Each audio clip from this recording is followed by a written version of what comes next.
If truth be known, it's Real Talk with Keith Smith, and we tend to speak the truth, or straight shooting anyway. I hurt my back on a bike ride yesterday, so I'm a little stiff in the back there. But popped a couple of Tylenols, and we'll be on our way. I just looked at this thing. Interesting. Today, we got this little market monitor thing. 117 open houses. 117 open houses. And we'll start the show with this here once the cameras go on. And I'll go and look at my trusty iPhone. Single digits, if any. I think it was 6. Yeah. But I will find out because I take a picture every show, and I will find out what. Remember when we thought the open house was going to be completely? Yeah, that was a thing. Was going to disappear completely. Apparently, it didn't. But I think at the time, I've said that, open houses will come back, and there you go, it came back. But let's take a look at this. Let's see. So he's going to look this time last year how many open houses there were. I will bet you, it's, I'm speaking in circles today, 6. But we shall see as we go along. Had a couple of elected officials and folks ask me to do some numbers. I saw. So I have to learn how to say no because you have to oblige. That was you like obliging them. That was about. Let me see. I got about between 3:30 this morning and 7:30, quarter to 8.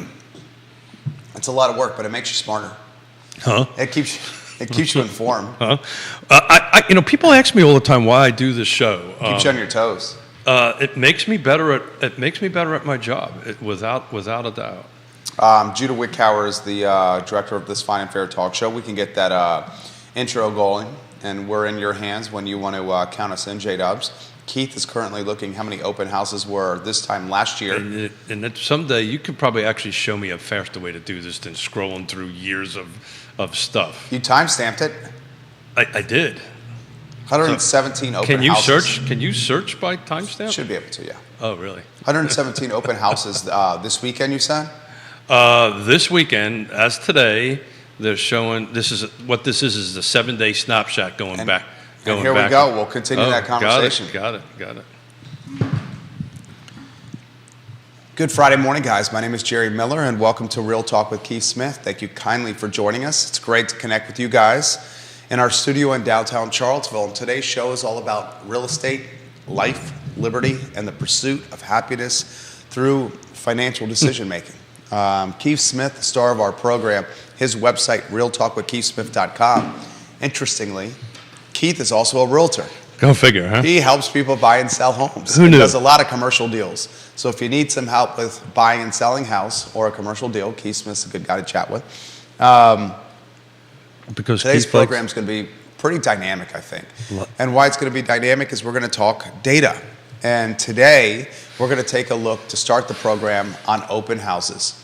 And if anyone spends any time... We spent a lot of time in our pre-production meeting about this, didn't we? Well, if anyone spends any time on the MLS, and let's cut to the chase, I certainly do.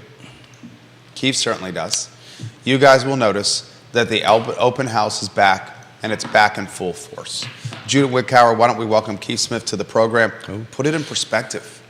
Yeah, I can just put it in numbers. 7 days going back, I'm looking at it right now, there's 117 open houses this weekend. Yours truly is in one of them, by the way, on Sunday, because Mrs. Smith is going up to see the grandbabies. And he's working. And she said second string needs to come in. So anyway, this same Friday, back in October of 2022, there were 6.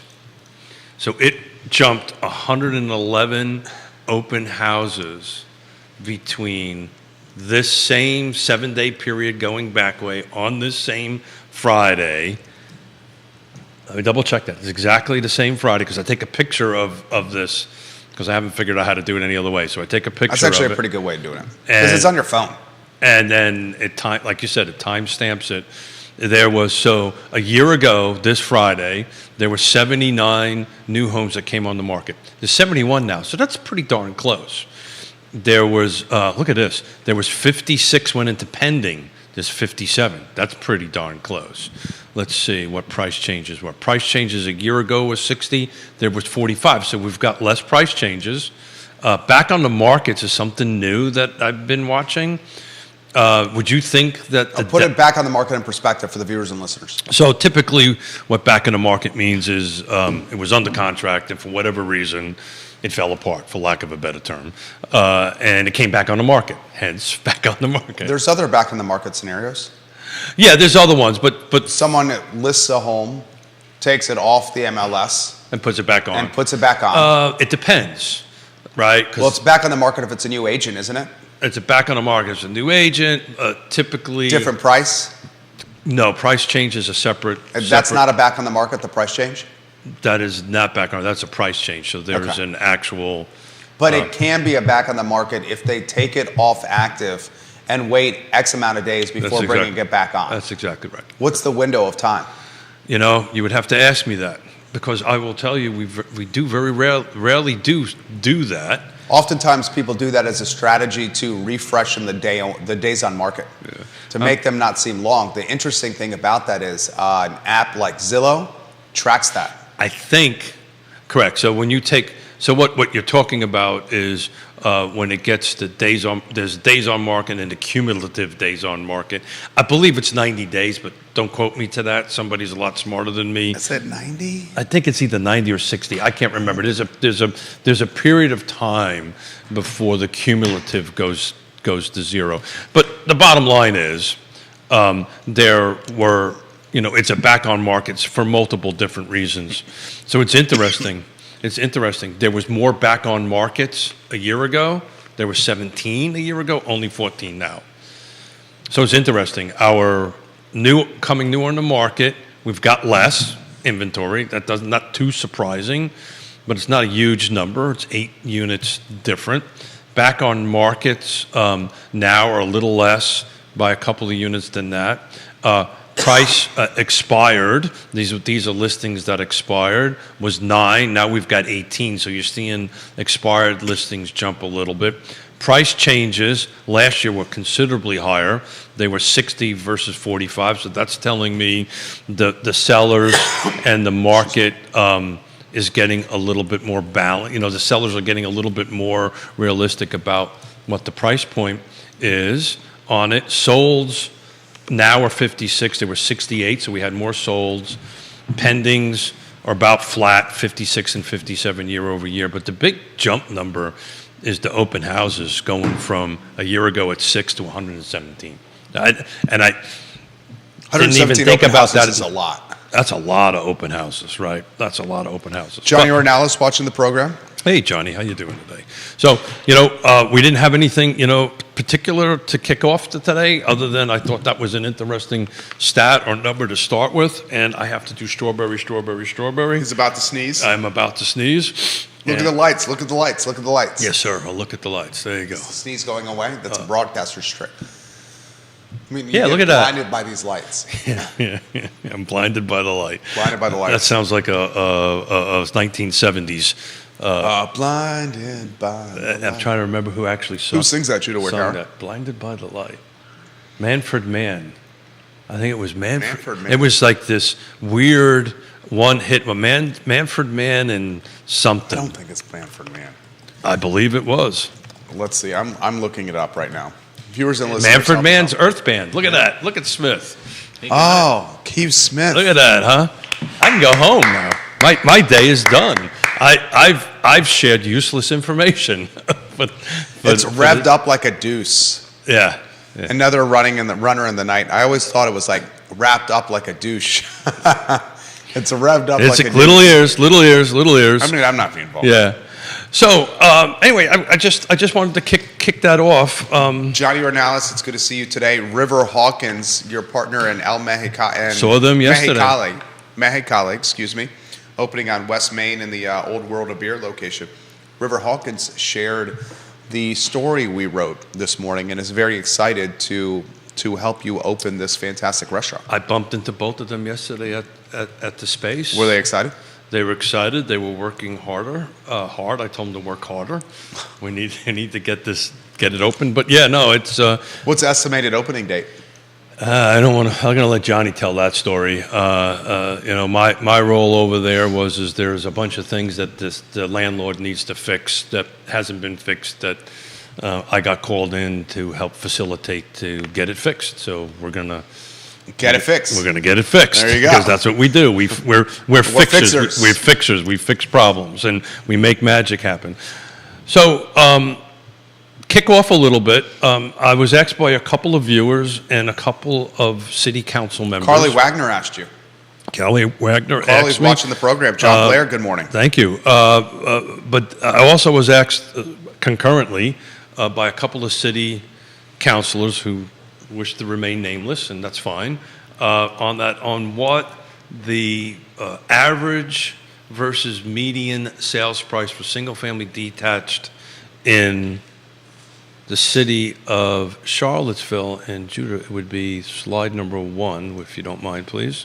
Thank you, buddy. And they wanted to know, going back 8 quarters, basically looking at the trend lines, what it was going back and forth, and it's pretty interesting. We like numbers here. We like looking at this. The end of quarter number 3, 2023. You ready for this number? The average sale price was $722, median $585, but it's about a 23. I've rounded. It's a 23% difference between average versus median. But if you kind of look going backwards, I didn't do the averages, but there's a couple of 20s. 27 would be the highest in quarter 4 of 2022. So. The average sales price was 27% higher than the median. But you take a look at the last quarter number 2, was only a 12% difference.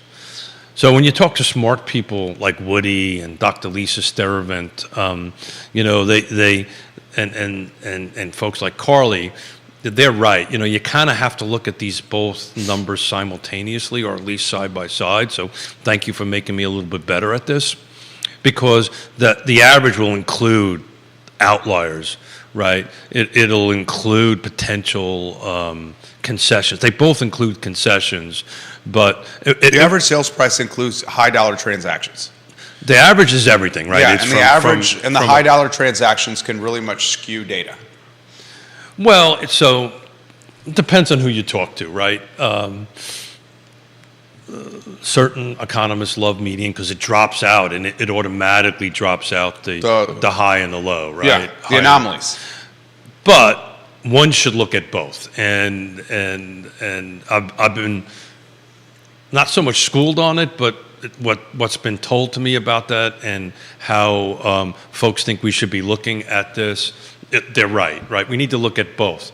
But look, man, same quarter in 2021, the average was at 519, and now it's 712. You got 722. You got this on screen, right, Judah? Okay, Thank you. 722 in quarter number 3. But the two things that I want to look at this, and when we're trying to help clients and so forth and so on, it's the trend is the trend. The 2 trend lines that I've dropped in are pretty parallel, pretty much going upwards. Got a couple people asking. These are not dollars. No. These are hundreds of thousands of dollars. So one piece of feedback may be next to the number, just to include a big capital K. Okay, cool. We can do that. Yeah. Thank you. A few folks have said, how is this so low? It's $722,000. Yeah. So thank you. $722,000. Thank you. Yeah. Thank you. Well, thank you. I mean, look, we're getting better at this. I knew what you meant. Yeah. So we will do that. I will put K's next to it. Now I have to work even harder. I have to type a K. I got to type a K. A home's not selling for $722. Yeah. Well, I don't think in any generation it is. So right. Just seeing it on the feed. But these are in hundreds of thousands of dollars in it. But thank you. I'll put a K next to it, or I'll put a note somewhere in here that. I think just a K would be. Yeah. Okay. Cool. 722,000 in Q3 2023. Got single-family detached, no new construction, which the city doesn't have very much new construction anyway in it. But it's that is massive appreciation. Yeah. So it's constantly, it's the time to sell, it's the time to buy. We talk about this all the time. That trajectory is going to go up. We'll see what fourth quarter does, right? It might drop down. One of the reasons I included quarter number 4. I'm glad you did. In 2021 and 2022 is to kind of take a look at what quarter number 4 might have done and what one can project going out forward. So there was, if you take a look at quarter 3 21 versus quarter 4 21, there was a bit of a drop, right? In 2021, there wasn't in a 2022. It wasn't a huge increase, but there was an increase in it. So I think you're either going to see a flat line, but man, from just the beginning of this year, right? Quarter number 1, and I triple checked these numbers this morning, and please, folks, go ahead and correct me if I'm wrong. City of Charlottesville, quarter number 1, average was 495. Average at end of quarter number 3 was 722. Huge jump. Now I ran out of time. I wanted to do percentages of cash. You've got to pull everything apart and create all these little cards with numbers on them, and I'm impressed, create a spreadsheet, and then let the spreadsheet create the graph, and then you got to import it from the graph into the PowerPoint, because that's how I'm not smart enough to do it in a spreadsheet graph, so I'm familiar with PowerPoint. So Keith Smith dropping dimes, guys. Yes Realty Dimes. Partners. Keith Smith, Yes Realty Partners. If you need a trusted advisor. 117 open houses. Questions there. Anybody going out to an open house this weekend? Daniel Pettit, the Mustache Dan Pettit, one of the finest, most fundamentally sound forehands and backhands on tennis courts throughout Central Virginia. Dan Pettit. He says, "Do you have the data for Albemarle County? This is fantastic." No. It'll take me hours to go ahead and do it. I did this because a bunch of folks were asking for it on the city of Charlottesville, and Grayson says, "Would Albemarle County be higher?" I think Albemarle County's number will be higher. I mean, we did a show a couple of 3 or 4 shows ago. 3 or 4 shows ago, where we went ahead and broke down Albemarle County and the overall car footprint. I just didn't do it this far back in quarters, so we could dig that up and post it in the Facebook page. I'll go ahead and take a look at that real quick so I can give Carly some data on Carly that. watching the program. We love when Carly watches the show. Very astute, intelligent, and sophisticated viewer and listener. Carly Wagner. Neil Williamson, hello. Dean Russell, hello. Scott Morris, hello. Chad Wood, hello. Bill McChesney, John Snow, Kevin Higgins, Woody Fincham, Ray Cadell, Angie Fink, Nelson Lanza, Mr. DL, Lauren and Keswick, Bob Yarborough, Jesse Rutherford. Love you, Jesse Rutherford. Keith loves you too. I love you, Jesse. Catherine Lochner, David Puso, Andre Xavier, real estate investor Seth Liskey, welcome to the program. The Queen of Marketing, MJ Arquette, watching the show. Questions are coming in. So I do have them. It's going to be super difficult to get them off of the slides and get them to Judith and get them out. But we'll post them either on the Facebook page or on Real Talk with Keith Smith. Bill McChesney references the listing that went under contract on Lexington Avenue in North Downtown. There was a price reduction, Bill McChesney, on that listing. I believe Lori Woodruff had that listing, and she did do a price reduction, but it did go under contract, so the market spoke. It's interesting, in this game we call real estate, it only takes one buyer. Yeah. It only takes one to fall in love with the house and say yes. So the question is, was the price reduction because it went in a little bit too high with the market? I think that's what it was. Yeah. I know the listing he's talking about. Yeah, and look, so what you're starting to see, and we looked at that, right? We looked at that where, the price changes were actually more a year ago than they are today. So that means the sellers... That's what's happening. The sellers are starting to get on a realistic expectation of their appreciation. Bingo. Where Right. this time last year, the sellers were still of the mindset that it was COVID and anything would sell, and they weren't really considering the rising interest rate environment. And now it's been a year since this time last year. It was more than that. Billy and Jane up the street sold their house for $50,000 off of asking price. I'm going to add $50,000 on top of that $50,000 because that's what I should get for my house. That's not how the market works. No, that's right? not how the market works. And rates have gotten more expensive. Rates have gotten more expensive. But look, Jerry. I'll just focus on what we have before us, right? Which is the city of Charlottesville, single-family detached. 722. Now, we don't know. I can spend a minute or two and figure out what percentage of those were cash, right? We can do that here real quickly. But it's been, I know at the end of the third quarter, we were strong 7. 7 and a third, 7 and a quarter, somewhere around there for the 30 year. And we're still at 722 and still at 588, 585. Now, we're flirting with 9. Right, we're kind of floating around 8.5. Yeah, 8.5 and 9. Rates. I think I think you might see us either at or above 9 before the end of the year. So the number is going to be okay. Q4. How did that impact the overall sales price? It impacts volume. There's no doubt about that. But does it impact value?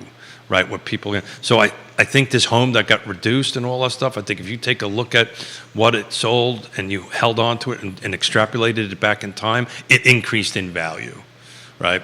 So, Yona's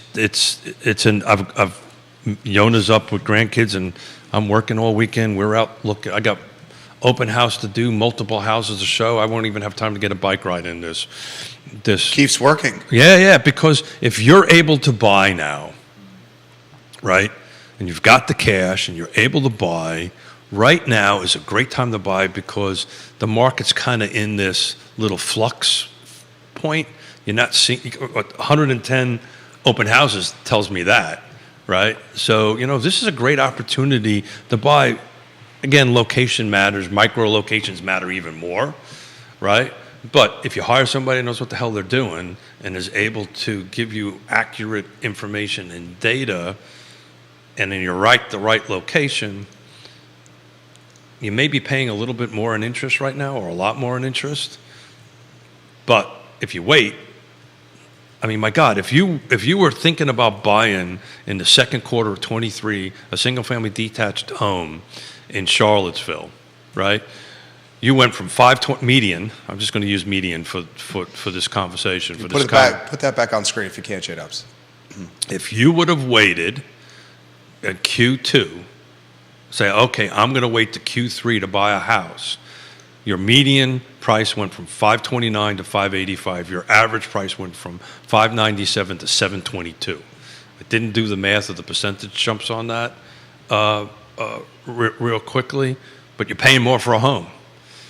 I think you're going to see the same number, maybe not the same percentage jump, but you're going to see those trend lines continue to go up in value and the inventory continue to drop. I 110% agree with the man. Woody Fitchum says it is 90 days when you take a home. Thank you, Woody. When you take it off the market and put it back on the market and you wait 90 days. You think the realtor would know that? The DOM resets. So Woody, thank you for that.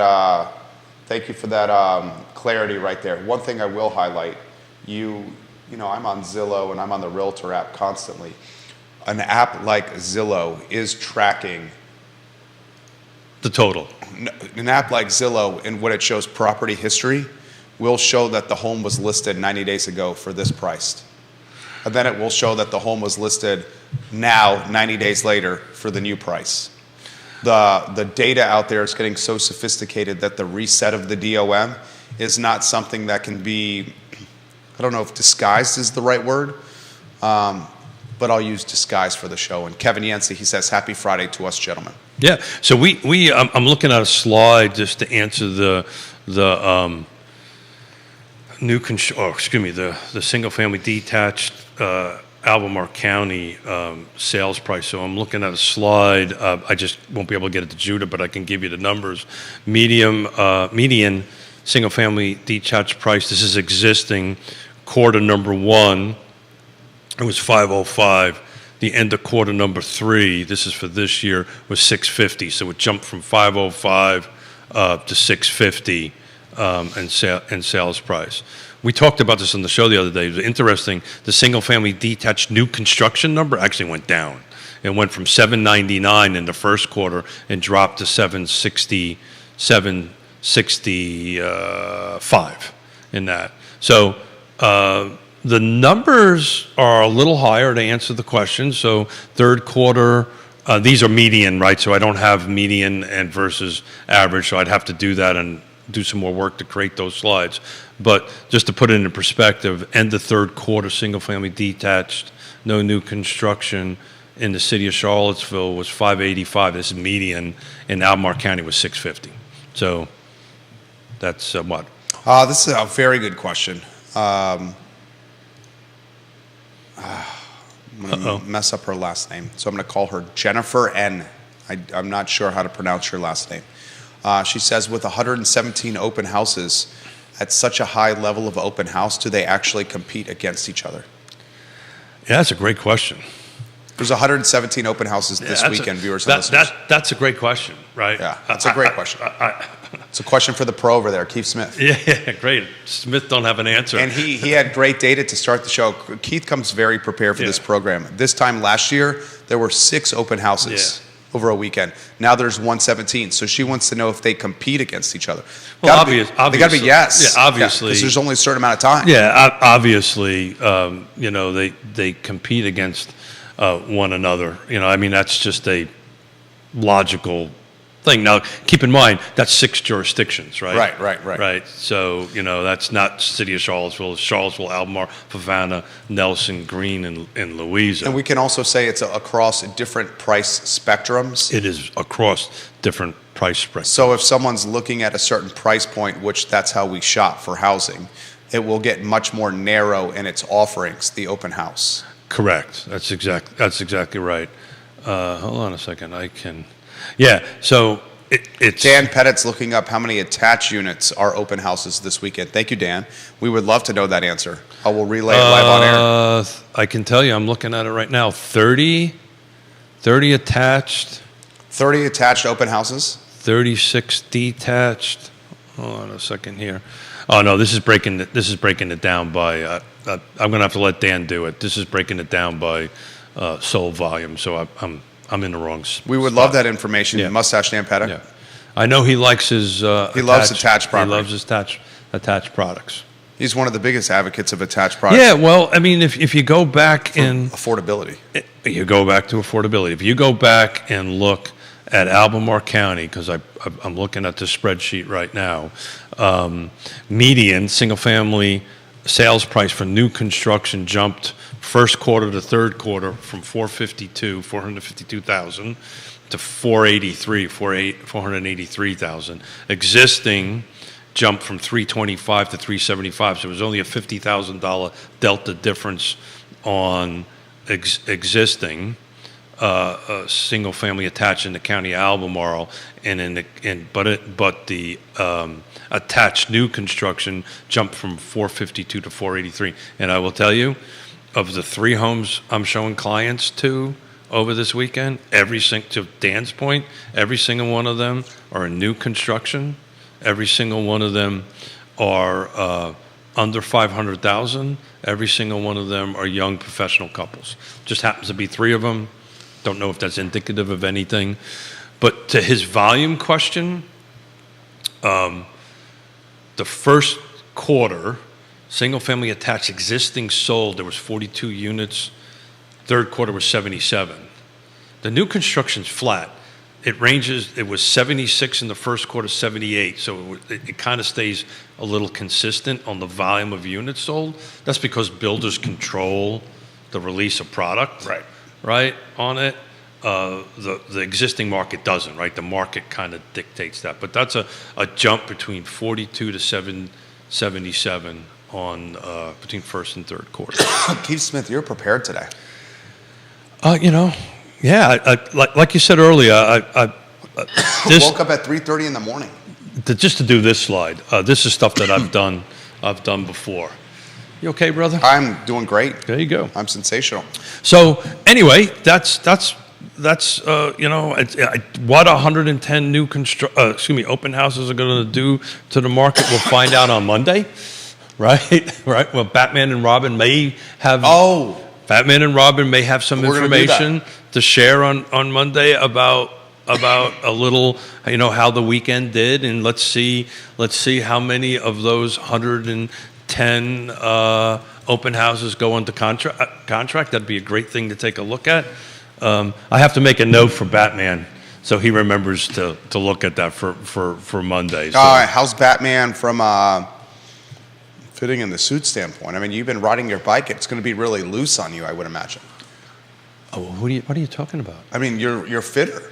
What? No. You've been doing these 100 So do kilometer you know rides. who Batman is? Oh, you're right. Sorry. Your friend Batman. Your friend Batman. Man, my alter ego? That's a great question. Great question, Smith, for Batman. What open houses went under contract over the weekend? We got a follow-up question from Jennifer. Yeah. Are the open houses as effective as they were before COVID? That's a great question. Jennifer, you're making the show better. Yeah, that's a great question.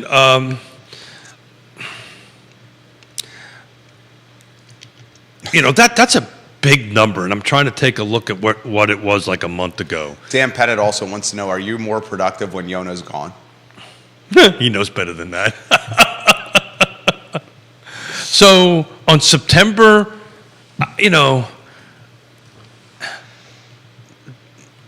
this is just a weird number, and you know what? There may be something going on here, but because Jerry, I need you to talk for a minute, please, sir, because I want to take a look at what the amount of open houses were, let's say, a month ago. Bill McChesney says you're no Bruce Wayne. Yeah, I am not. I'd say he's better than Bruce Wayne. No. Come on. No, Bill. I love you, brother. You are 1,010%. You are 1,010%. I will stand up for Bruce over there. No. I am no Bruce Wayne. That's for sure. I'm no Batman either. You put me in spandex, it's not a pretty sight. Trust me. We have questions coming in. And Please, I want to take a look at what the open house were too much. It just seems like a large number of open houses. 117? 117 is a big number. I want to take a look at what it was like a few months ago, just as a thing. Multiple Yeah. folks. I'm looking at August. I'm looking at September. They were like 14, 15, 20 open houses. To go from that to 110, I wonder if there's a glitch in this. I don't think there's a glitch. Yeah, I literally looked at this as I got in the truck this morning, and I said 117, and I just kept on going for the day. Ray Cadell's watching. Take a look at that, Yeah, Ray, do me a favor. Take a dive into that. Dean Russell, Are they do you see the legitimate? open house count? Let us know, Dean. Supervisor Price, welcome to the program.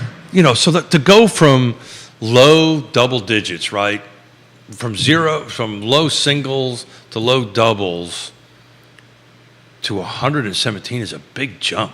And I don't know if maybe there was a lot of new construction came in. I didn't pull it apart. But that's a big number. 117 is a big number. 117 is a big number. I can Oh, find yeah, it. it's a lot of new construction. I'm I looking can at find it it right on now. my side. On the I'm looking at it right now. there's a boatload of open houses. Yeah. I mean, I'm looking at it too. There's new construction. A lot of new construction. in And there. what are you referencing? The stuff that on Purple Floral? Well, there's all. I'm just. It's. I mean, Purple Floral's got a boatload of new construction. Yeah, it goes from. Dan Conquest. It goes from, the way I'm looking at it goes from low price to high price, right? And I'm looking at it right now. A lot of this is new construction. That makes sense. It looks like there was a big dump of new construction. Are you talking Purple Floral? No, I'm all over the place. I'm in Pleasant Green. I'm just going through the whole. Yeah, man. The first 11 pages are new construction. So It I still think counts. open house is open house. Yeah, but it's not a traditional open house, right? So I'd have to take a deeper dive into that and actually run the spreadsheet on it. And somebody who's smarter than me that's looking at it could probably do it. I just saw the number and went, oh my God. But I'm now I'm now on like page 8 or 9. There's 12 pages of these open houses, and a majority of them are new construction. So that makes a lot of sense. Kevin Yancey says, Kevin likes to play the role of the bear. He says, you didn't answer this on Wednesday's show. What's the take on people walking away from deals and potential purchases due to the increased homeowners insurance coupled with rising rates and prices? Yeah, I thought, Kevin, I didn't want to answer it. I thought that's how I did it. Well, I'm only kidding you. I'm only kidding you, Kevin. This isn't Florida or California. Yeah. So I will tell you in our, because we just It's not happening here. We just looked at it again. And the Kevin's on the other side of the mountain, so I'd have to look for the numbers on the other side of the mountain. But we just took a look at, back on the market, which is, these are contracts that people walked away from, because I think that's the question, right? That got back on the market. We're actually, pretty much on par what we were this time last year, and the volume really isn't that high. Let me see. We're back on market. Back on market was 14, and this time last year it was 17, same week. So I don't know if you see a lot of that. I think it's not Florida or California. Yeah, if he's referring the insurance thing, this would be a great thing to bring Jeremy Rowe in. That's what he's referring to. Yeah. So that but Jeremy brought this up on the show, and Kevin is not that far off. I don't know if you took a look at what your home insurance. Oh yeah. What went up? Mine went up substantially. So I mean, it is impactful, but man, it's just not slowing things down. I can't remember. We had people need places to live. That's it, right? So, I'm not sure if this is coming up on the feed, but I did bring in a couple of extra slides, and they're talking about, the low supply and why we actually have a low supply on that. So, Jude, if you have an opportunity, we're looking at the lack of building over time, right? So this is a pretty visual slide that talks about there has been 14 years of below average new construction units built. It's been since 2008. Yeah, and we're paying for that now. And it's going to get worse. And it's going to get worse. Yeah. And this area is going to have a population uptick. So, Jude, if you wouldn't mind flipping through slides 2, 3, and 4, and I'll just talk a little bit about it. The second reason is there's a slide in there that we talk, which is a visual number about the lock-in effect, and 70.7% of mortgage rates are less than 4%. So that's the reason why inventory is low. And then the other one, the last slide, which would be number 4, that we don't talk much about, and we have on the show, is people are staying in their homes, right? Longer. So between 2010 and 2022, because they don't have this year's data yet. Was it 10 years? 9.3 years, Yeah. miles. I'm thinking of bike riding. At one time, it was in the 7 range. So between 85 and 2009, it was 6.1. Yeah. So we've jumped, between 6.1 years to 9. So we've got people staying in their homes longer. Not enough inventory. Well, that's the reason we don't have the inventory. Yeah. People are staying in their homes longer. The mortgage rates, people are 70% or almost 71% of folks have a 4% or lower. It's actually 80%. Yeah, if you look at this chart that the FHFA put together, that's the numbers I'm using, but a 70.7% below has less than 4. Yeah. Right? If you add 6, it jumps up, or X5, it jumps up to it, and that we haven't built enough homes in 14 years. Henceforth, the city of Charlottesville. Thank you, Dan Pettit. Appreciate you watching the program. This has come in about ARMs. Multiple folks have said they're seeing ARMs back on the market, and does that concern Keith? Adjustable rate mortgages. Mm-hmm. Currently, this is from a data source that I follow. But the rates aren't very different, right? The ARM rate and the 30-year rate there's not as much of a spread as it used to be back in the day of the time or before the time of great unpleasantness. And the vetting process is much more stringent. It's much more stringent. Look, I think, if the seller's side of the equation slows down a little bit, and I do not see that. I really don't. Certain locations will.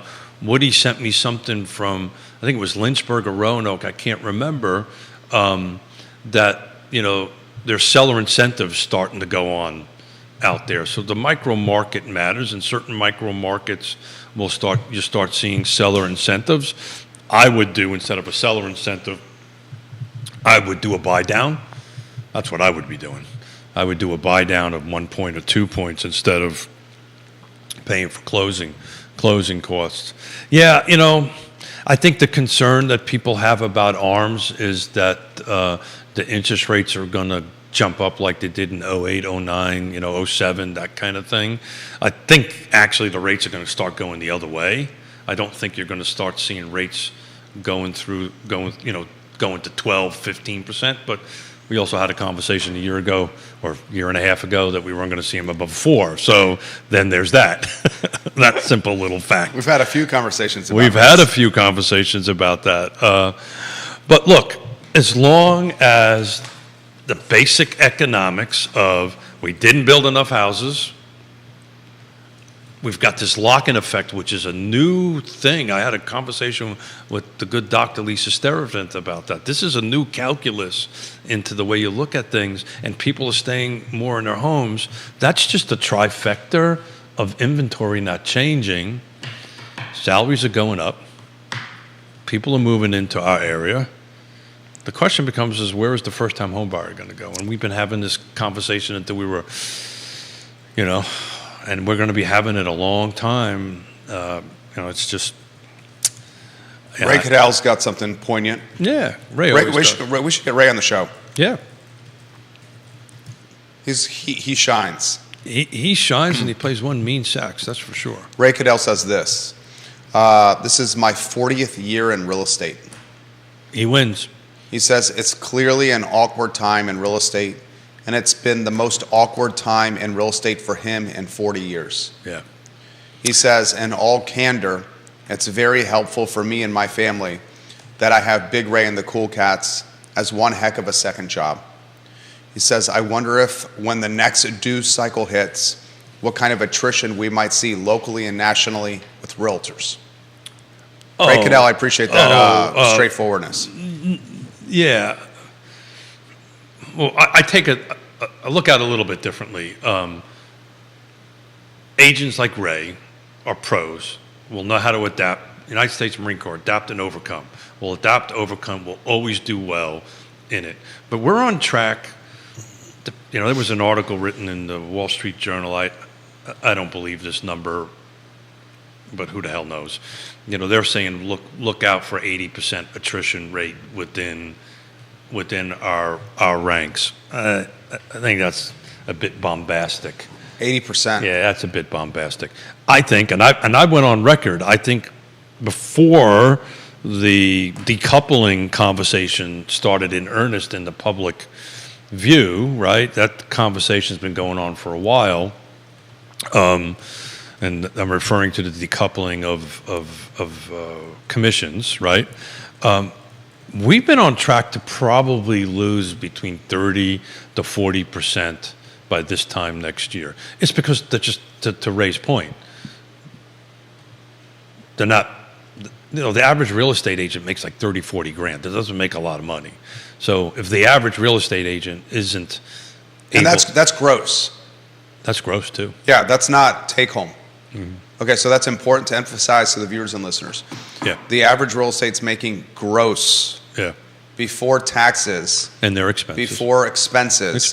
Before gas mileage. Yeah. But that's after dues. But that's after they're split, right?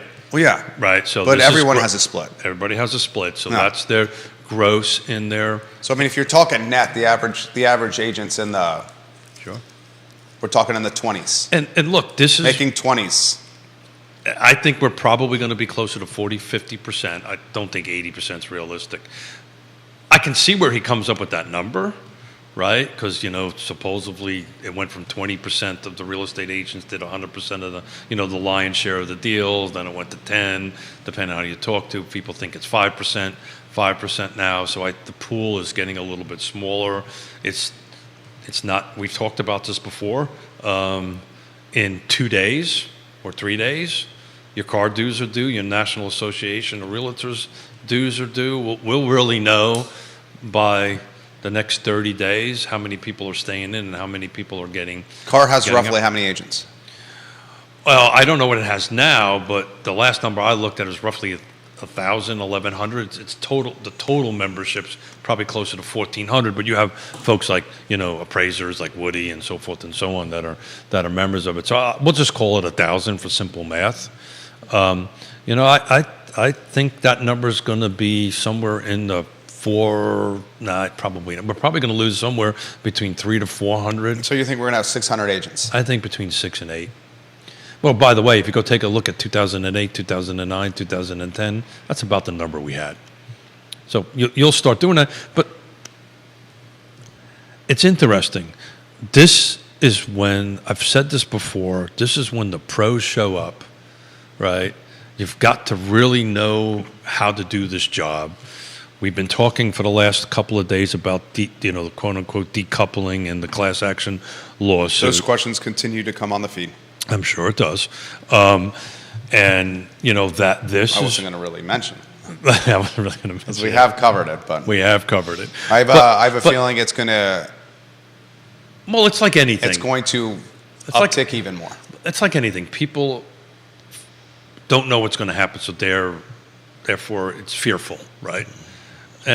But look, at the end of the day, if you just do your buyer-broker agreement, what's going to happen. I had a long conversation with a couple of real estate attorneys, to include Bill Tucker, one of our fine sponsors here, that it's really going to end up on the lenders, but things really aren't going to change that much. What's going to change is the transparency, and what's going to change. And if you've been doing, like a guy like Ray, which I know he does this because I've seen him do it, he explains to his buyer and sellers how he gets paid and what his worth is, and he'll do fine. It'll weed out some of the folks that, and I got myself into trouble a little bit saying this stuff a couple of days ago. So By whom? Yeah, certain folks in my industry, but the reality of it is we will be less agents in the market. There will be less real estate agents in the market this time. What do you think, Ray Cadell? And I think the ones that are going to be left over are going to do freaking awesome. Well, because they can do their job. I think that's called, what's that called? Culling the herd. Well, I have to be careful with that. I might get called out myself. I think that's called culling the herd. Yeah. Look, so it's. But we go through. Ray's been here for 40 years. I've been here for 35 plus years. Also, Ray Cadell, Bill McChesney says, plays the trumpet. Trumpet. What did I say? He said sax. Oh, sorry about that. Trumpet. And plays a damn good trumpet. He plays a damn good trumpet. My mistake, gentlemen. James Watson, any thoughts on using adjustable rate mortgages as an alternative to purchase a home during this time of slightly higher rates? So it depends on the buyer. So we're talking about ARMs, right? We're back into ARMs. It depends on where you're at and what you're trying to do and what your goals are on it. The trick to them is to be aware of the risk that you take, that if Smith is wrong and interest rates continue to go to the 1980s version of interest rates, after a couple of years, you get slammed. That's what happened in 08, 09.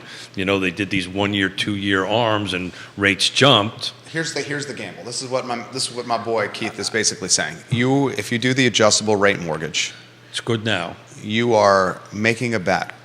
You're making a bet against the future. Yeah. And one thing I've learned from this show is no one can see into the future. That's what I'll do. And you're basically betting that rates will come down of what you locked in an adjustable rate scenario today. And if rates don't go down, then you're going to be in a more expensive rate environment down the road, and you risk having a larger payment, which could lead to stress in your home financially. Is a mortgage officer watching, by any Oh, chance? yes, we have a few. So it would be a great question for them. What is right now, what we're standing right now, what is like a 5-year ARM or whatever? What's the rate for a 5-year ARM versus a 30-year mortgage? I don't think the delta between the two is that large, right? So, back in the day, it was a couple of points, a point and a half. There was a wide enough delta that the monthly payment made a difference, right? So if the monthly payment doesn't make a difference and you have this basic ticking time bomb that could potentially blow up on you, we've talked about this a long time ago. What's the best damn way to hedge against inflation? Lock in your overhead. Lock in a 30-year fixed. You can always Refi. It'll cost you money, but you can always refi it down. I can tell you right now, if you're in a fiscal position to buy, you could not pick a better time to buy right now. And I really mean that. I'm not being dramatic about it. You really, but I mean, the delta is so minuscule. Yeah, I'm looking at the. It's not even a point, right? It's way less than a point. Yeah. So why would one do that, right? What's the benefit? The benefit of doing that, right? And assumable mortgages is something we can always talk about, but they're only applicable to VA deals at the moment. I'm starting to see the assumable mortgage marketed in the MLS. But if you take a dive into them, these are VA products. They're not HUD-backed products. They're not federally backed products. Now, the Fed regulators could go ahead and start maybe changing that and start to look at that, and that might be a path to kind of loosen some inventory up, right? So that there could be quote unquote assumable mortgages, but that's a complicated transaction. Ray Cadell says, and Ray's a broker, right? Ray's a broker, yeah, and he plays trumpet. Ray's a broker, so Ray is the boss of his firm. He'd be the boss. He is the head honcho of his firm. He'd be the boss. He says less dabblers in real estate and in the realtor space is not a bad thing for any of us. No. I have monikered them hobbyist agents. The hobbyist agent is one that's maybe intrigued by seeing pretty homes. Maybe does 1 deal, 2 deals a year. He says, also Ray Cadell, he's got 40 years of experience in this space, Ray Cadell. He says, including the consumer, having less dabblers, AKA hobbyist agents, could be the best thing for the consumers out there, for the folks they're representing. So thank you, Ray, for doing that and opening up the door for me. So this is, whoever's listened to this show, we've done shows before, we even got slides for this, right? We got 6 things that are in the real estate market, right? It's location. Location always matters. Micro locations always matter. Location. Price always matter. Got to price it right. Got to be in the right location. Got to price it right. Got to have the right features. Got to be in the right condition. And timing is everything. And number 6 is what Ray's talking about. Who's on the other side matters. Now, I will tell you, we very rarely, I won't want to get into too much details, Yon and I can literally count on one hand that deals in years and years and years, literally, it rarely happens. Deals go from under contract to not under contract. Very rarely that happens. Just had one happen to us. And it was because of number 6. The other side matters. And Jerry's going to go, geez, Keith, why? Geez, Keith, why is that? Why is that? Because this was Unfortunately, I know the answer. But it was an out-of-state agent. Oof. It was an agent from Northern Virginia that came is down. Northern Virginia out of state? To me, it is. Out of there. Look at this. I can't even figure out what the hell what horn Ray used. It was an out-of-market agent. It was an out-of-market agent. It was a Northern Virginia agent. It actually might have been out of state. I think they were from Maryland, so it might have been out of state. But it was a Northern Virginia agent. Came down here, never met their client, never developed a relationship with their client. It was a freaking online client that met at our house, fell in love with it, put a contract in it. Yona's really, really, really good at her job, starting asking all the questions about, tell me about your buyer, yada, yada, yada, yada. And we may have been misled about that because I don't think we would have had our seller move forward. Within 24 hours, they got cold feet and went back on the market. They withdrew the contract. So now we have, my suspicion has happened is they found something else in another market and went and bought it. But I don't know that for a fact. But we've got out-of-market agents in our place, in our marketplace, that don't know our market. I know Ray well enough to know to say this. If he has a buyer that's going to buy in Old Town Alexandria, he picks up the phone and refers it out to a person he knows that is an expert in that market. Keith and Yona will do that. But now we have buyers agents coming into our marketplace. They're actually doing listings too in our marketplace because they can. Yeah, right. But I happen to think, and I'm going to get myself in all kinds of trouble here, I happen to think that's a violation of our ethics code. But that's just me saying Because they're not experts in the market. they are not. They are not. Now they could be. I may be wrong, but this agent sure as hell wasn't. Can assure you that. Anyway, you got me started. I'll get off my soapbox on that one. This is a good question. If rates drop in the first quarter, what does Keith think is going to happen? Bill McChesney says that might as well be a different state in Northern Virginia. Thank you, Bill. Yeah, Nova always gets the shade on the Bill, talk show. Bill, thank you for loving me, keeping me on track here. The first thing is they're not, so they're not going to drop in the first quarter. I think we need to really drive that home, guys. The rates are going to remain sticky for longer than perhaps was initially anticipated. I wouldn't be surprised. Let me answer the question a different way. Regardless of when they go down, because they will go down, right? What goes up comes down, and it's historically it's going to happen. I'll tell you, when it starts creeping down, there are so many people that we talk to that are just sitting on the sidelines, and we're having conversations. I cannot be any clearer. If you want to sell your home or buy your home, this is like literally the best time to do it. You cannot get any better than this. The inventory is minuscule, right? The people are sitting tight waiting for something to happen, right? That may or may not happen or may not happen at some point. Oh, my God. If you were waiting in the second quarter of and I didn't do the math difference, but the second quarter of Charlottesville, average you were paying $597. You're now paying $722. Somebody who's smarter than me can figure out what that math difference is. But I could just look at the bar chart and know it's way higher to that. So you're just spending more money. Now's the time to buy if you can do it. If you can put some cash down, which is a good thing to do, right? And that's the other thing you're looking at. You're not seeing a lot of these 5%, 7% down. You're starting to see down payments creep up a little bit. We just did a first-time home buyer with a 5 in it that, frankly, they're bringing 60% cash to the table. Dang. Yeah, because they want their monthly payment at this. They've got the cash.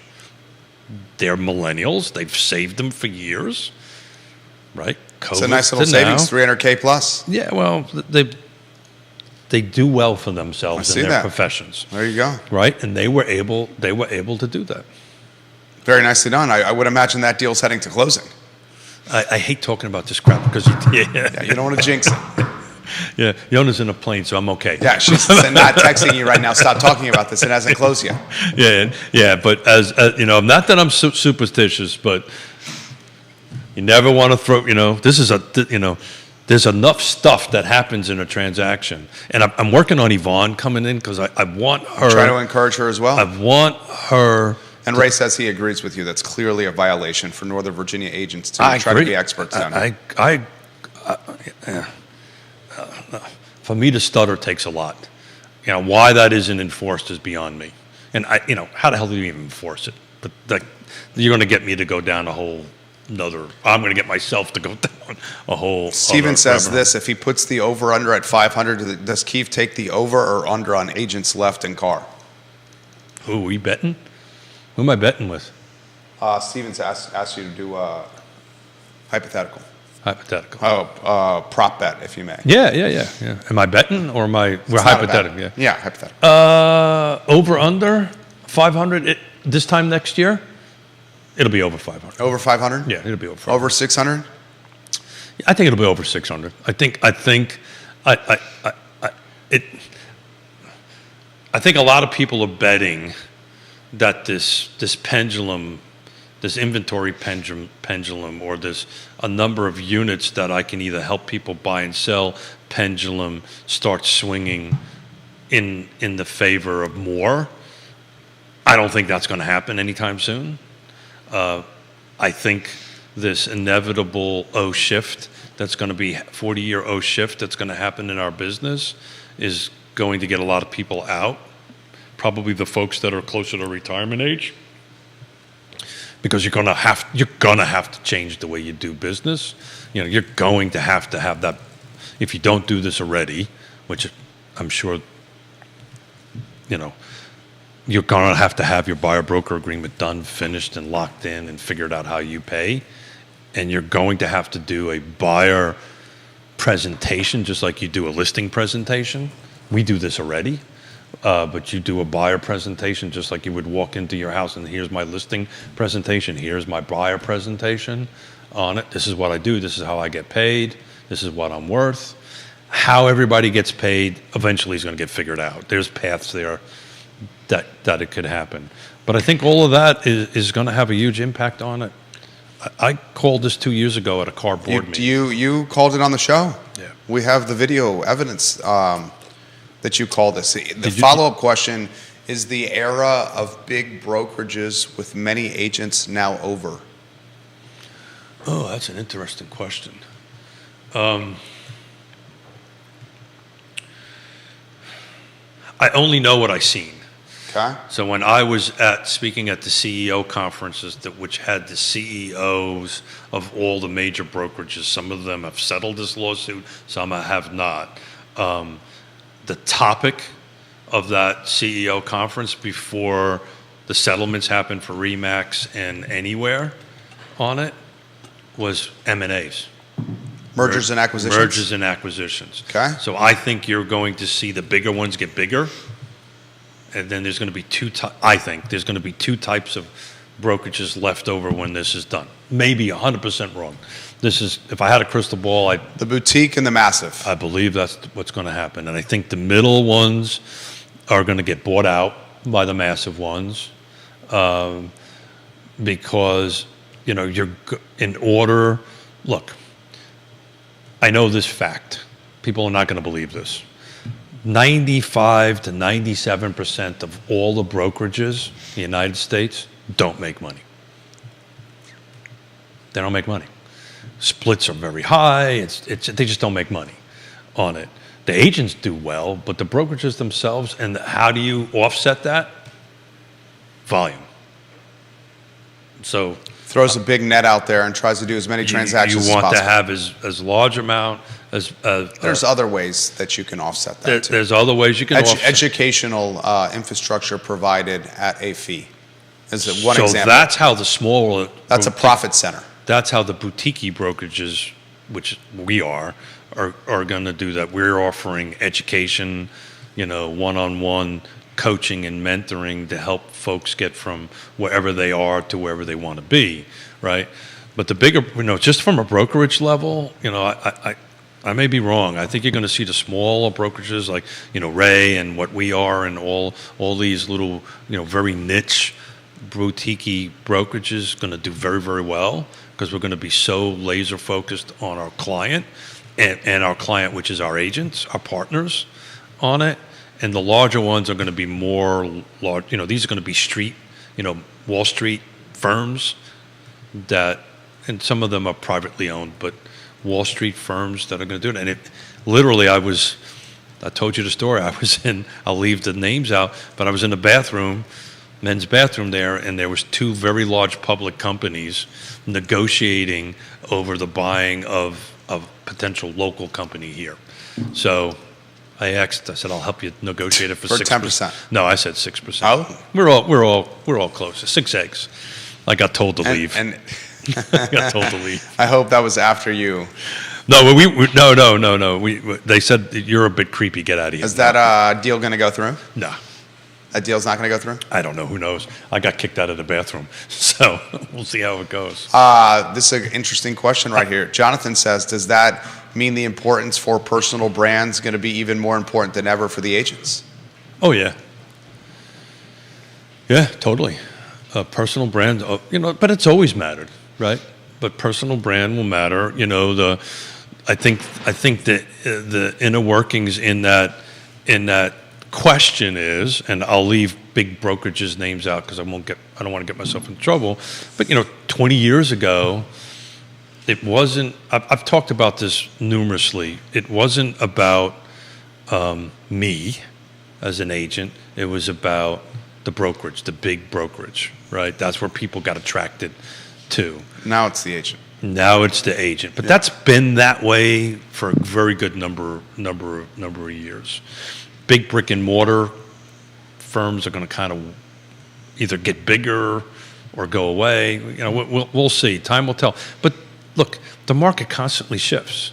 The real estate agent market shifts. The market shifts. The only thing that never changes is Ray Cadell. Right.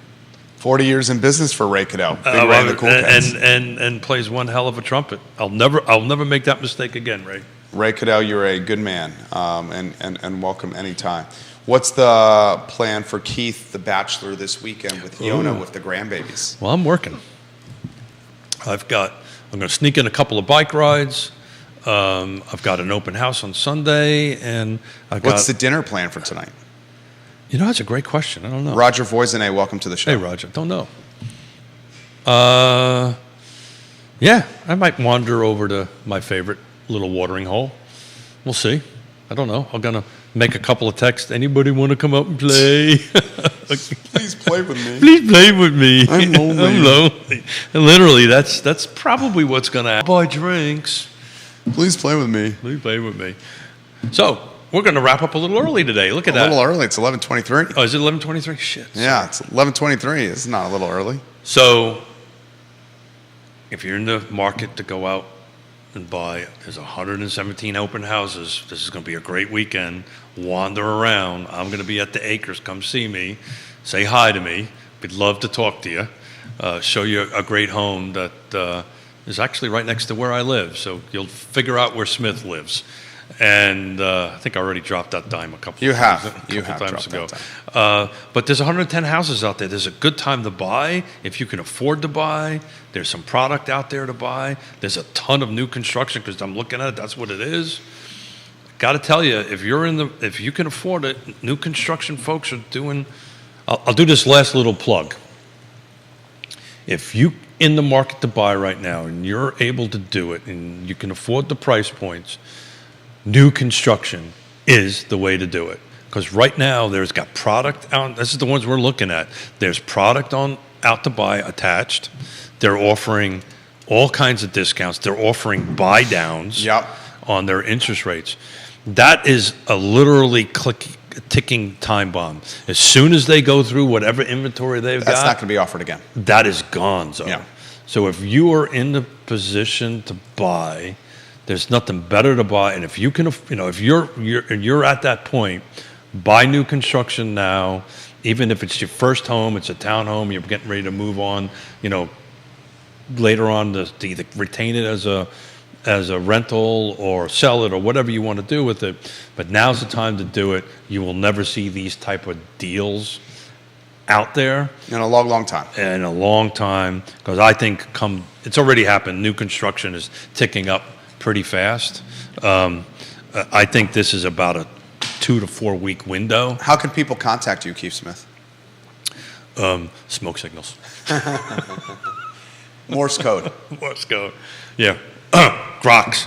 What's your preferred contact? Text me. Call me. Whatever. I like to talk to people. I'm not a big fan of email. Text, me, call. text me, call me.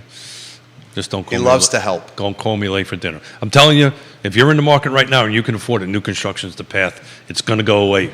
I predict between 2 to 4 weeks. You won't. So when we start hitting the end of December, and they're all trying to motivate existing homes and close by the end of the year. That's why I'm confident the next 2-4 weeks they're going to eat through their inventory, and then they're going to shut that cookie jar down. So now's time to do it, folks. Keith Smith, Judah Wickower, Real Talk with Keith Smith. Show archived online on realtalkwithkeithsmith.com. The distinguished gentleman. Big coffee. Big coffee. You crushed it today. He always crushes it. realtalkwithkeithsmith.com is the website. And on Monday, I'm down to do it if you are. yeah, I don't know what you're talking about, but I heard. Batman and Robin will be here on Monday. That means Alfred will be here. I've heard that there may be some folks in spandex on Monday. Batman and Robin on Monday. Prepare yourself. Prepare yourself. Warn your children. Warn your children. Yeah. Hide them from your device. I was going to say TV, but who the hell watches TV? No one watches TV Who the anymore. hell watches No TV? one watches TV anymore. Warn your children, ladies and gentlemen.